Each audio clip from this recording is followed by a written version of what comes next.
I want to welcome all of you here to our member spotlight with Doug VanOort. We're so happy to have him to take the time with us, to be so prepared like he is for this morning. You're going to have a real treat. For those of you online, we're so glad to have you with us. And I hope this hasn't been confusing for you, knowing how hard it is for us to gather people here whenever everyone's trying to catch some lunch, and we have a full house today. So we're really happy to have you online, and for anyone who listens to this and experiences this as a recording, which we now have after the spotlight, Dustin will have it up for live stream, and then the recording will be up there. We welcome you to this event. It's been a wonderful thing for me to work with Doug, to learn about him. He had very humble beginnings in upstate New York, and in his growing up, he really learned the values that has made him, Bill? He's learned the values that has really helped him throughout his career. And he's had a wonderful, impressive career with multi-companies that he's either started, grown, or turned around. And he's also a man of faith who he learned from his mom and his grandfather, and people in his family who've had so much impact on him. We're so proud to have you, Doug. And Doug is a founding member of our church, and he'll tell you about that. But what's so wonderful is to have him back as a person who's now retired from the real huge work that he did for his companies, to have him back as a member of our board. Doug, I'll turn it over to you. Great. Well, thank you, Chris. Those of you who know Chris know that she's amazing and very persuasive, by the way. She publishes the Golf Breeze and organizes these member spotlights and really does everything just first rate. And so I want to thank you, Chris. I also, to get started, want to thank Kurt. I've known Kurt now for about 17 years.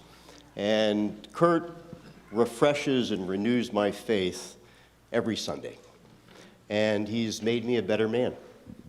And God knows I need to be a better man. I'm a very private person. I dated a woman once that said I was not wildly forthcoming. But Chris is very persuasive and asked me to do this.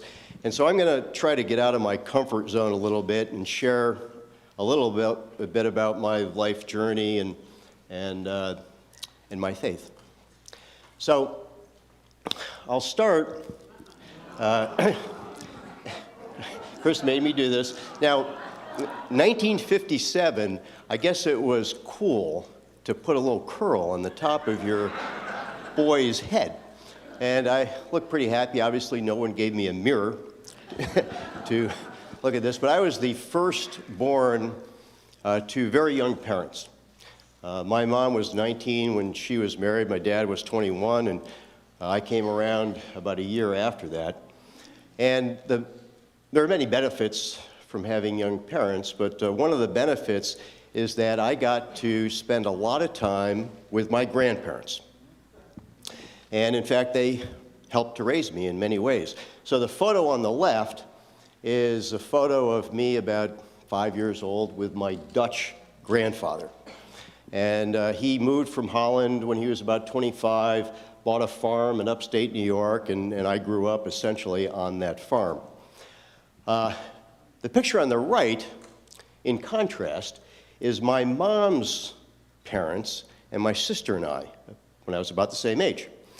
And immediately from this photo, you can tell there are some cultural differences between the Dutch side and the Italian side. Now, my grandfather was a very private man.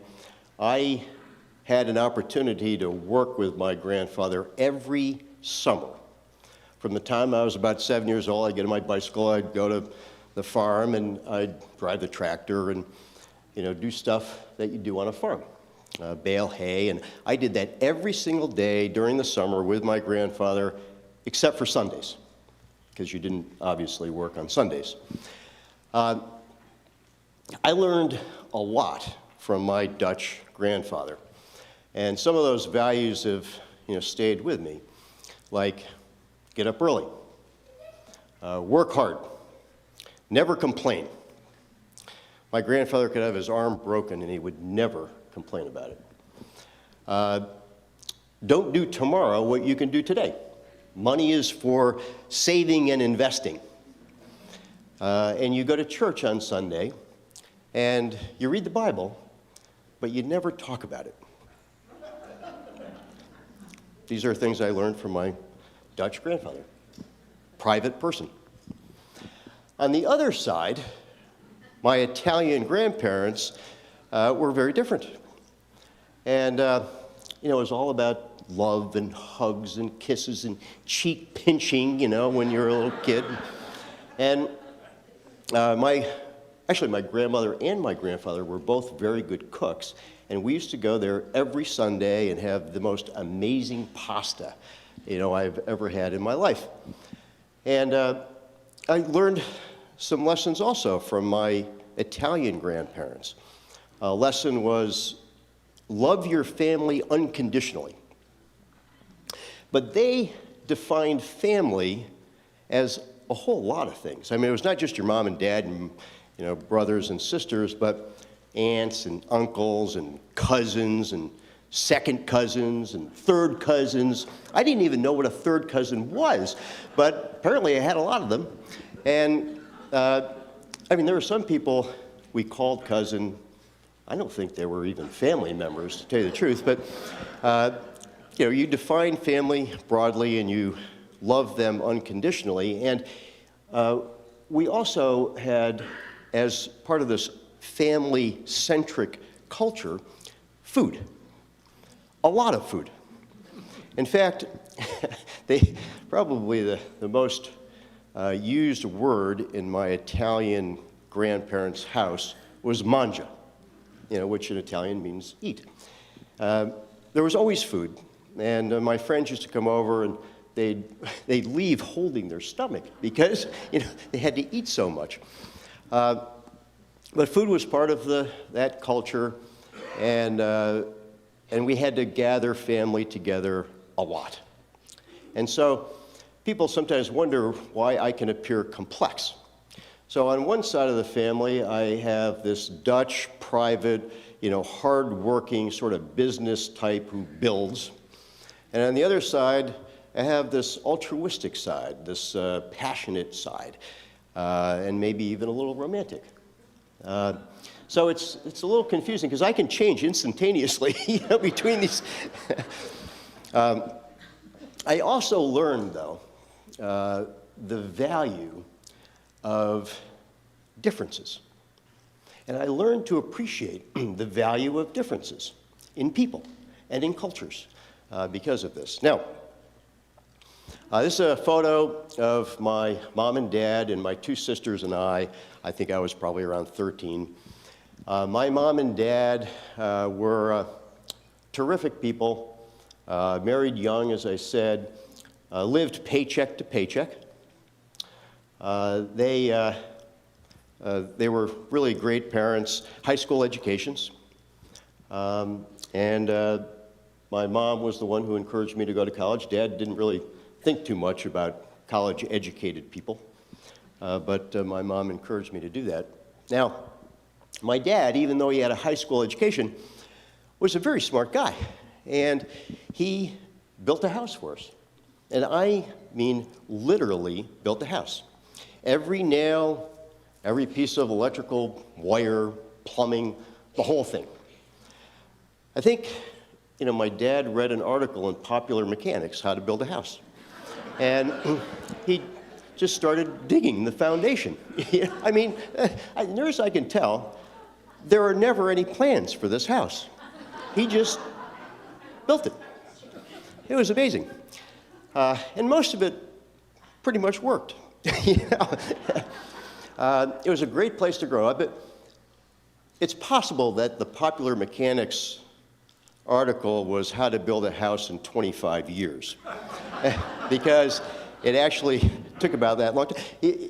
You know, they lived paycheck to paycheck, so he made a little bit more money and bought a few more pieces of lumber and concrete blocks. And it took about 25 years, but it was a great place to grow up. And this house was built on the farm. And the only neighbor I could see was my grandfather's house and farm. Now, Chris asked me to talk a little bit about schools. I did go to school. I put together some photos here.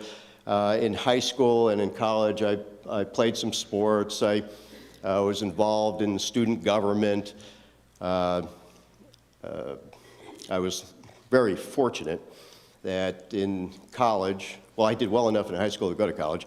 When I went to college, I received some scholarships, and that allowed me to essentially pay for my entire college education myself. In fact, I actually made money going to college because I worked and I was a resident assistant, and it was a great place to go. I went to Bentley College, just outside of Boston, and I went to rural public high schools near Schenectady, New York. Now, in contrast, my house here in Naples is just up the road, and I love Naples. It's a great place.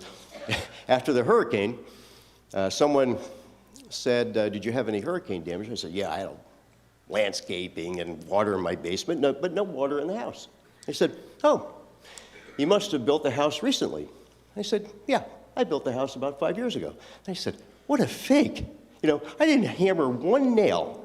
You know, I don't know how the plumbing works, but I was responsible for the house being built about 5 years ago. Now, I'll tell you about my kids. I'm also fortunate to have 4 great kids. 4 great kids. I'll introduce you very briefly. So the guy on the left is named Harrison. He, by the way, my kids live all over the world. So Harrison lives in Scotland. He's in Edinburgh.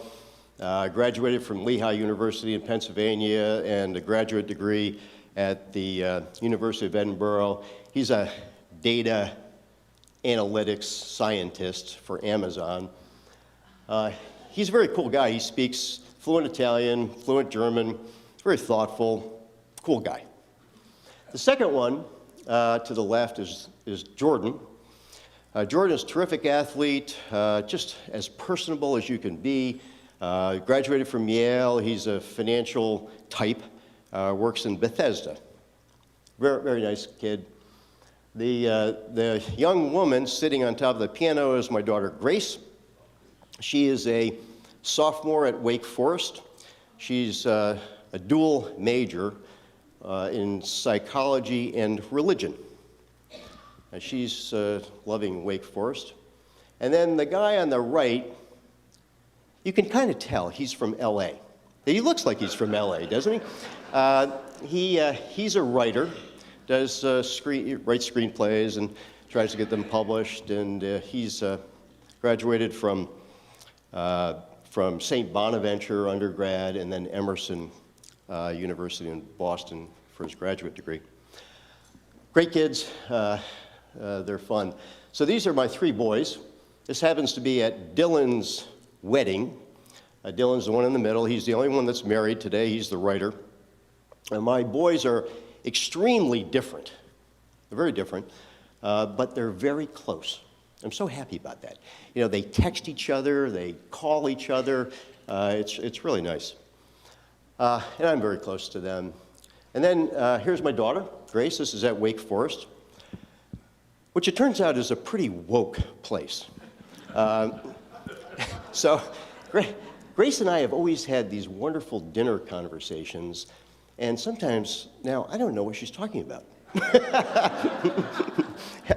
But so if I was sort of a founder here at Naples Community Church, Grace was kind of a founding 5-year-old, right, Kurt?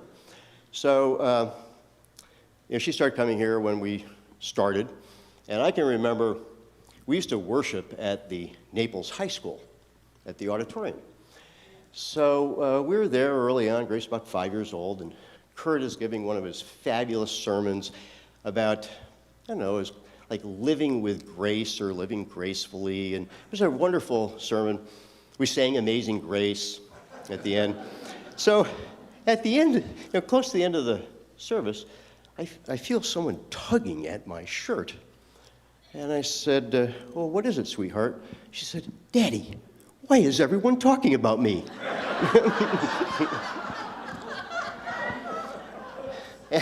David Miller, who many of you know, thought that was the funniest thing. Anyways, Grace is terrific. And then this is my mom. Yeah, I have to, this is forewarned is forearmed. I can barely talk about my mom without choking up. So,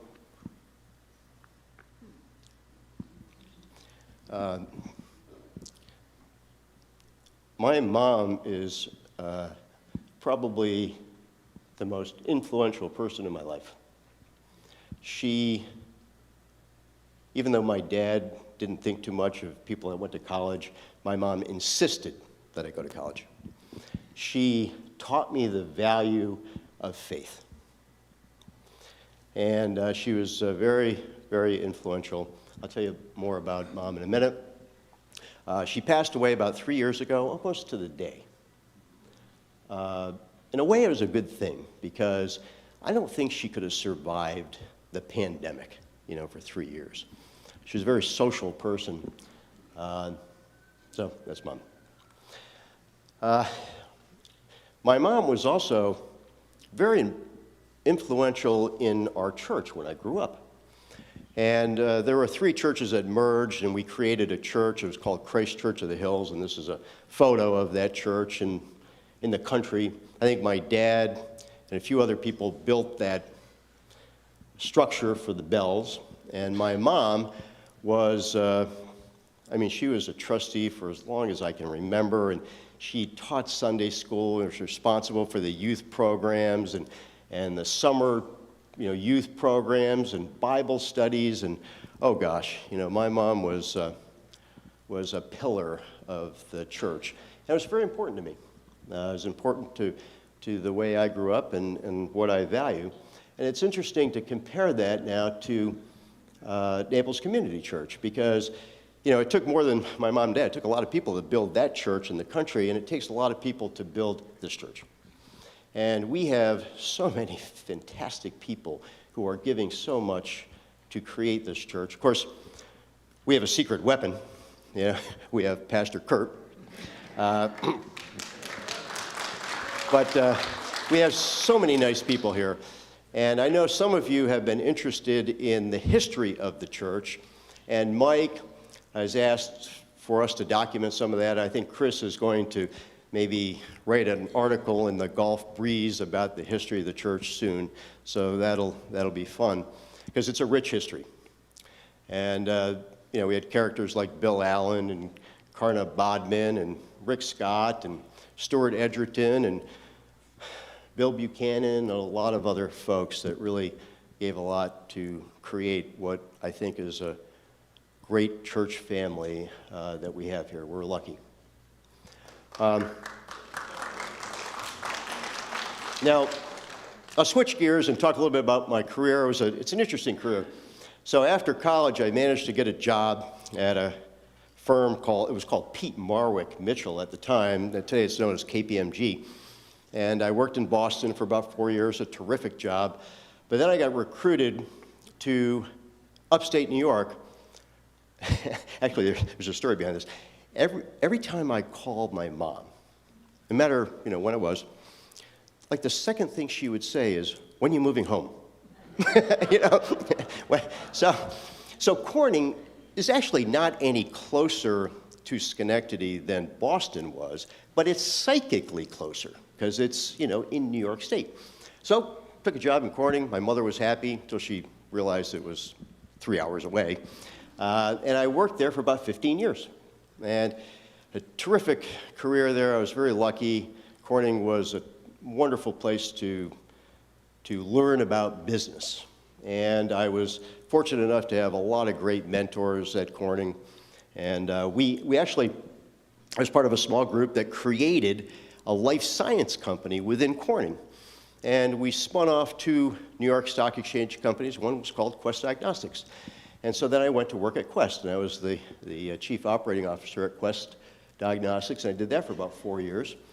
And then, I don't know, my boss decided that he didn't want me to be the next CEO. He wanted to hire someone from the outside, so I quit.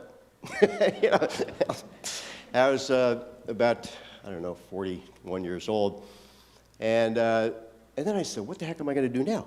So I had a long, what they call a non-compete. And so I moved back to upstate New York and bought a John Deere tractor and was driving around trying to recreate my youth, and decided to start a venture capital firm and a private equity firm, and I became a partner at a private equity firm. And one of the things that we did, along with my best friend, we started a company that now has 14 Ace Hardware stores that we still own it with 2 of my best friends. It's terrific. What guy doesn't like to go into a hardware store? And so that's kind of how we started. Then I was down here, and I met some people at a company called NeoGenomics. That's Neo in the middle. And it was a very small company. I think we had about 90 people at the time. And they asked me if I would be the chairman. And I said, nah, I don't really want to be the chairman. But I got to know the company a little bit, and they were doing very good work. It was around cancer, diagnostics. And then I said, okay, you know, I think I can do this. Can't be that hard, you know, be the chairman of a small company. Well, it was kind of hard. And then they said, we're having a hard time finding a CEO. Would you mind being the CEO? I said, I don't really want to be the CEO. In fact, I can remember calling Rick Scott, because I met Rick through the church. And I said, Rick, they want me to be the CEO of this little company. And I remember what he said to me. He said, Doug, we're young men. Let's go try to make a difference. And obviously, Rick was thinking about being governor at the time. I didn't know. So I said, okay, well, I'll take this job. So I went from being interim chairman and CEO to being full-time chairman and CEO. And from that, I did that for 12 years. And it was wonderful. And along that time, I was asked to be the chairman of something called the ACLA, which is the American Clinical Laboratory Association. So that's all the big laboratory companies in the country. So that was in DC. So that was a lot of fun. Now, what I loved about NeoGenomics was it was a mission-driven company. I mean, really. All we did was oncology testing, diagnostics, and every single person in that company knew that what they were doing could be for their mom or dad or brother or sister, and everyone was passionate about what they were doing. And I loved it. You know, we really created something, I think, that was pretty special in the culture. Now, that's what we started doing. You know, we started saying, okay, well, let's try to create a special company built around people, around our employees, and let's make sure they do the right thing for patients. And then, if they were engaged, we thought they would do the right thing for customers, and then, hopefully, it worked for shareholders. And that was our philosophy. It wasn't, you know, try to make more money first. That wasn't it. But it worked. And in 2012, I started in 2009. 2012, we brought the company to the NASDAQ. We had it listed on the NASDAQ. This was a weird experience for me. You know, gave a talk at the NASDAQ market site. I walk outside in Times Square. I look up, and there's a 50-foot photo of me on the Times Square NASDAQ, you know, site. And my kids thought it was fun. And then, you know, we focused a lot on culture. And these days, you know, if you're the CEO, there's no place to hide. So, you know, there's people that can give you feedback and advice all the time. And there's an app for that. And there's one called Glassdoor, and so people get on Glassdoor and they can tell you all the time what they think about the company. So fortunately, we had very good Glassdoor ratings, and the culture of the company was something that was very important to each of us. And as I said, that's what we focused on. And you know what? It worked. So this is the 12 years that I happened to be there as a CEO, and the stock went up 7,000%. It was actually funny. I'd come to church, and during this time, and people would shake my hand and say, "Hey, I bought your stock. This is great. This is great." And then, I retired about 2 years ago, and it wasn't because of that. The stock market crashed, and a bunch of other things happened, and the stock plummeted.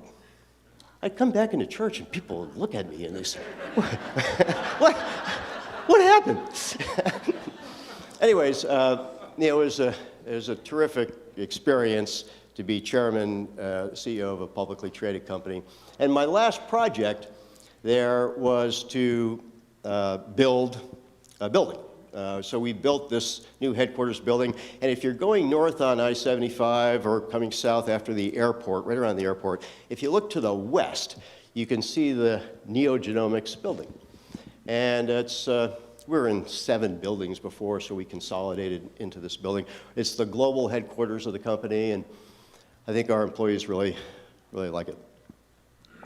Okay, so then, I retired 2 years ago, and as I said, being CEO of a publicly traded company is a pretty intense experience. I was working 80 hours a week, and Peggy Noonan, who's one of my favorite columnists for the Wall Street Journal, had this article.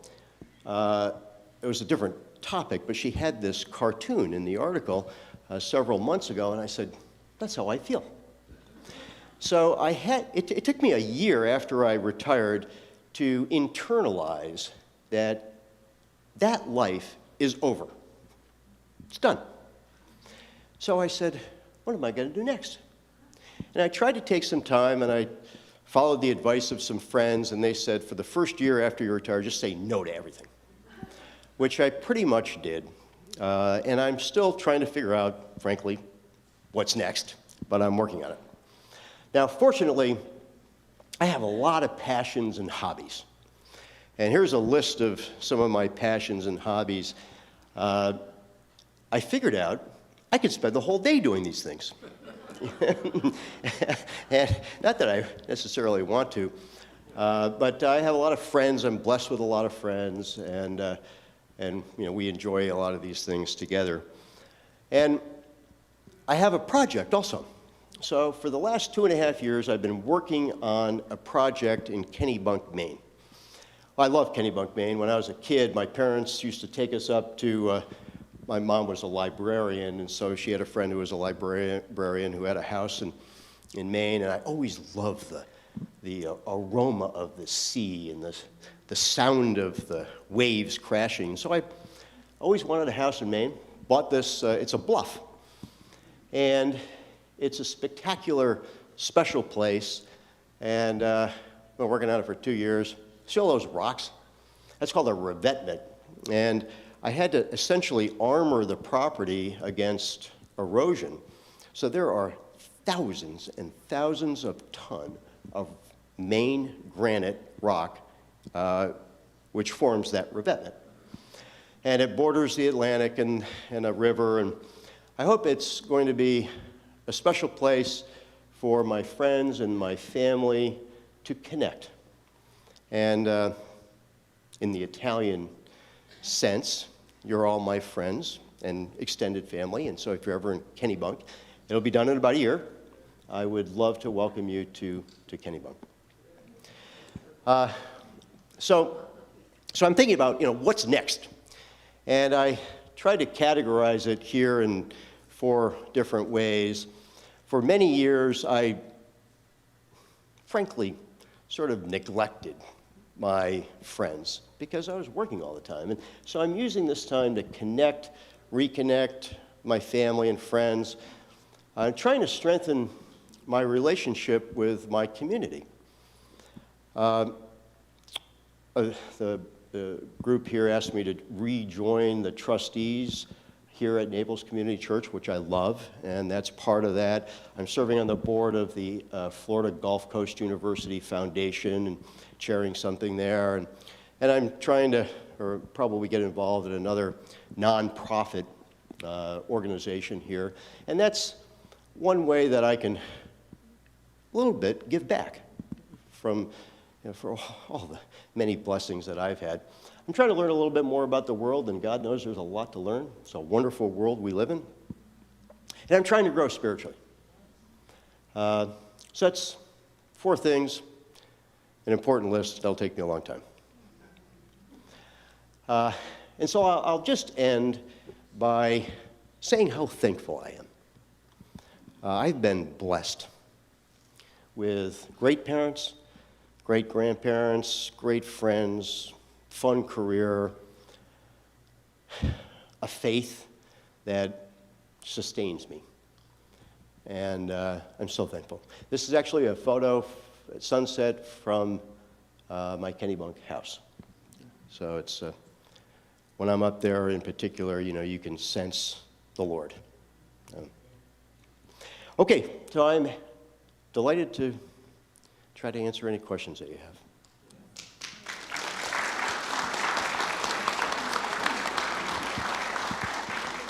Any questions?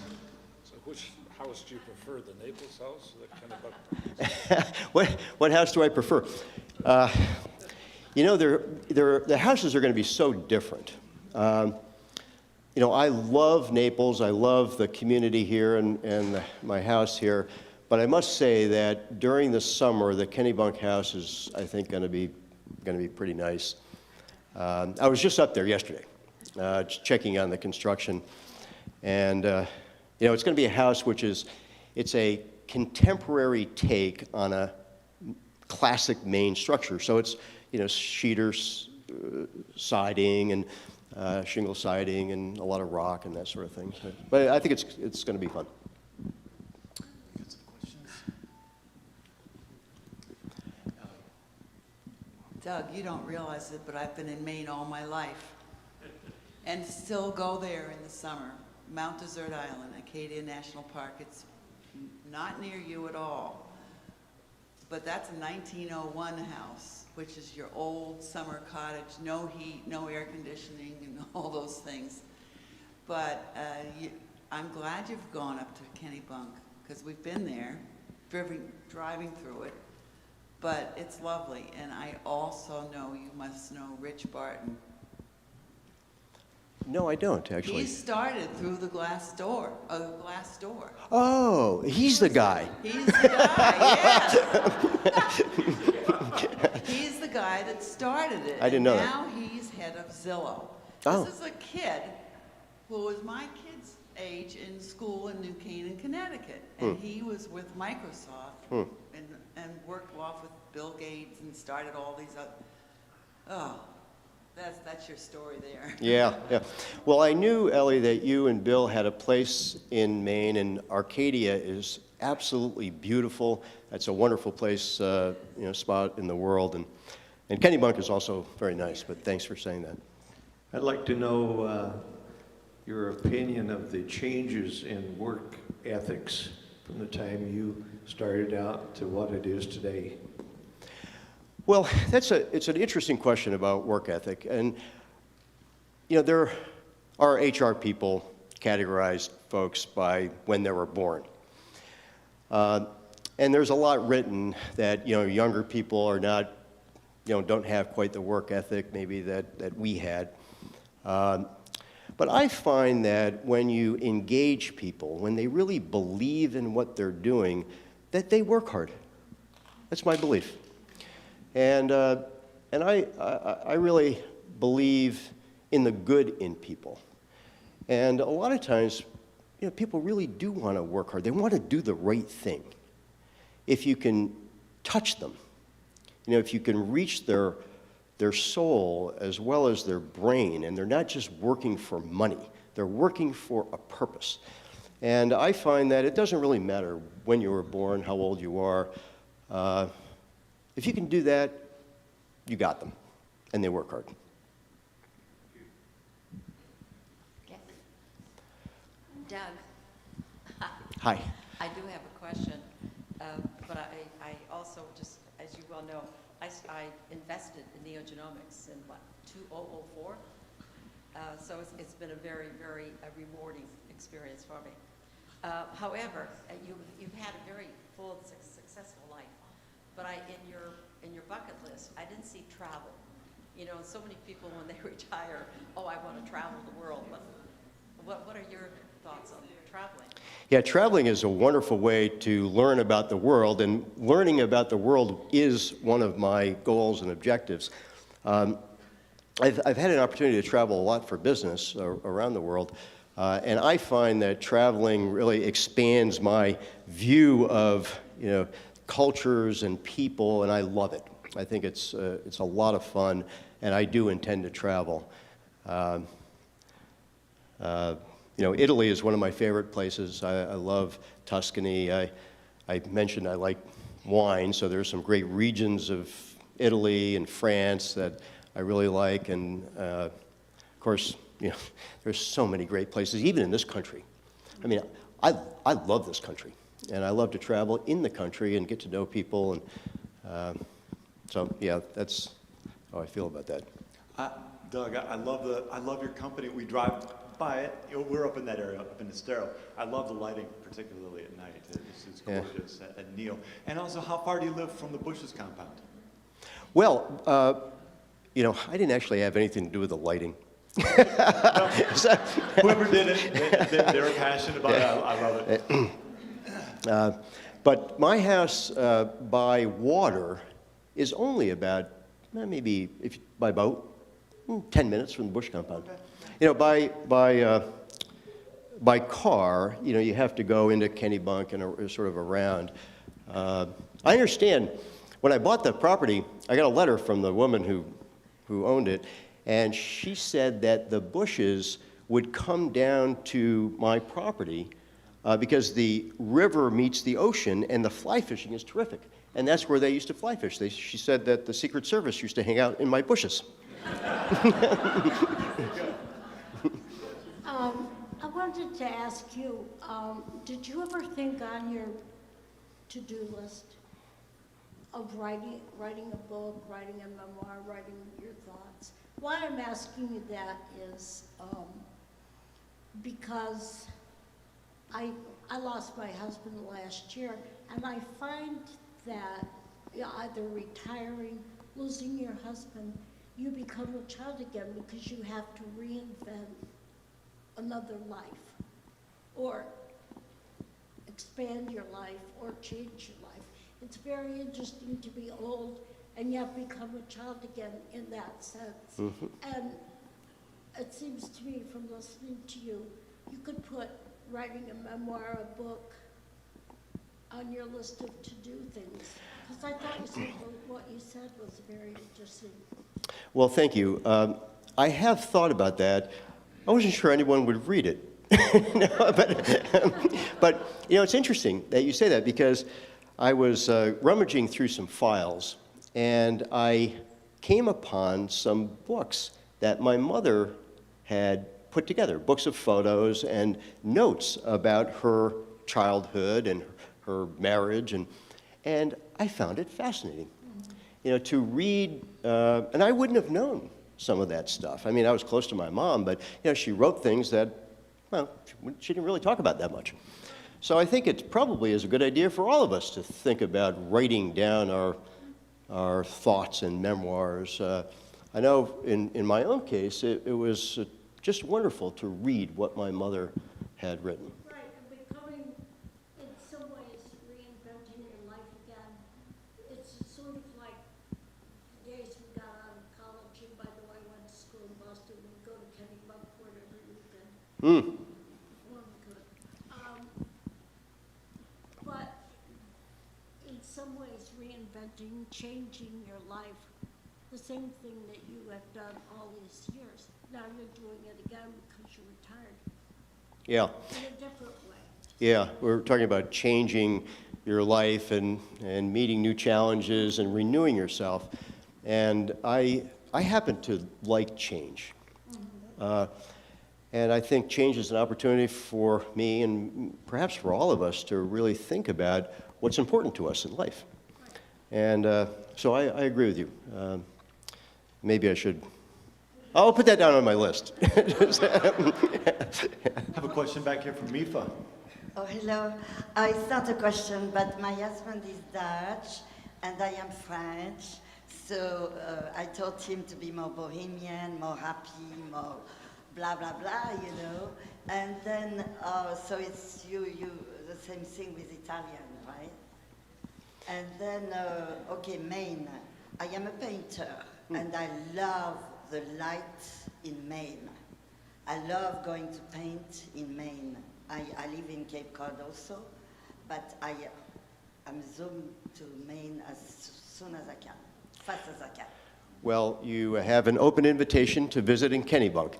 There are wonderful painters in Maine. Agunquit is just down the street. There's a wonderful museum, world-class museum in Agunquit.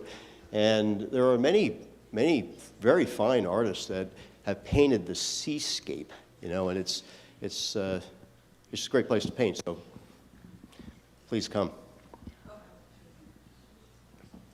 Got one from Jill. You mentioned music, and I wonder what your connection to music is and your interest. You know, I'm not a musician like you, although I did play the trumpet and the piano when I was very young, but I love music. And my friend Kim knows, in my house, I always have music playing. I don't really watch television much, but I always have music. And it's pretty eclectic mix of music. I like symphony, I like rock and roll, I like female vocalists, I love piano music. So music touches me, and I listen to it all the time. I want you to know that Doug was instrumental in getting this building for us. He did our negotiation. Doug, thank you so much. Dear friend, and we miss Gracie. Yeah, so do I. Why does she get so grown up and all that stuff? Just long. But thank you, Doug. We so appreciate it. All right, thank you. Thanks for staying. All right.